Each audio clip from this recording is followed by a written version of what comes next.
So Gautam, you as a functional leader in HR, what do you see the role of HR to make in India work? I think HR is going to play a very important role going forward, and I think HR is beginning to realize that it's not only about industrial relations, but it is more about human relations and human resource development. I mean, these may be cliched words, but I think that's where the focus is, and I'll explain to you why I'm saying these things, because there are actually three elements to it. One is, I think HR needs to focus more on leadership development, investing in the long term and as well as in investing in the short and medium term. Both of them are important, and I'm speaking of that because HR needs to then also be a strong enabler of critical processes which are people and team processes. People processes could be performance management systems, or team processes could be talent management, it could be around succession planning, and these are areas where HR will really have to focus on building, because leadership development is also fully entwined into these team processes. I think the other thing that HR will have to play a strong role is in assessments and feedback. It's not just enough to get the right person in the right role, but also the process that one follows to make sure that is done, which is robust, which is transparent, and which is fair to people. I think that's an important element that HR will have to focus on. So HR will have to focus on these elements, and I think more important as well is the fact that HR will have to help line, strengthen people management. I think the role of line in strengthening people management and understanding and appreciating people processes and taking up some of these processes themselves rather than being seen as mandated by HR is going to be a critical element. So line, role and responsibility in taking accountability for certain HR processes which are very important for their own people development and hence important for their own growth, right, is something that HR will have to start to influence and build a culture around.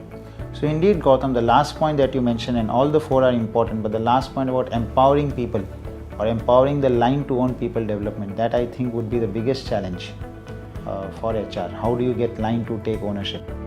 I think one way to get line to take ownership is also to involve them more in the people decisioning that is happening. In some organizations, for example, a lot of people decisioning is happening by HR and the unit head or the factory head. I think the decisions also need to be owned by line. HR needs to provide the right data, it needs to provide the right information, and then it needs to get line to take those information and data and then convert them into actual decisions. So I think that's one thing. The other thing that I think HR will need to do is we'll have to get more line leaders involved in doing cross-functional projects which are around HR. So if we're looking at tweaking a policy or we're looking at revamping the talent management process, then it's important for HR to get a team together which is a cross-functional team with probably a equal number of people from line and other support roles, as many as HR, so that these people together can come and then present to management or present to leadership what the recommendations are. So with that, I think there will be a much more stronger buy-in on the processes as and when we plan to change, manage and implement. You are setting a very high expectation of HR going forward. Yes, I am. In fact, there is a high expectation of HR, and also there is going to be a high expectation of line. And I'm beginning to realize that successful leaders are those who have actually spent 25 to 30% of their time on people issues.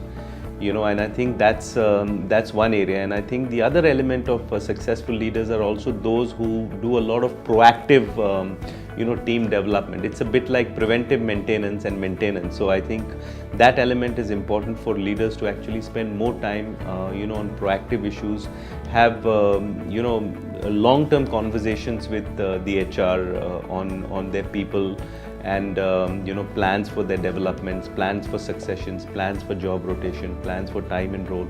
So some of these these issues that today are completely in the domain of HR, I think HR needs to help line managers and empower them to start thinking in those directions. And I think if they are able to really spend 20-25% of the time on people matters or people issues, then I think line leaders will find it more beneficial for them and for their teams from a long-term perspective. So actually then every line manager also becomes an HR manager of some sorts. Yes, I think so. I think Make in India is also about HR making sure that that line leaders are more empowered on the HR function.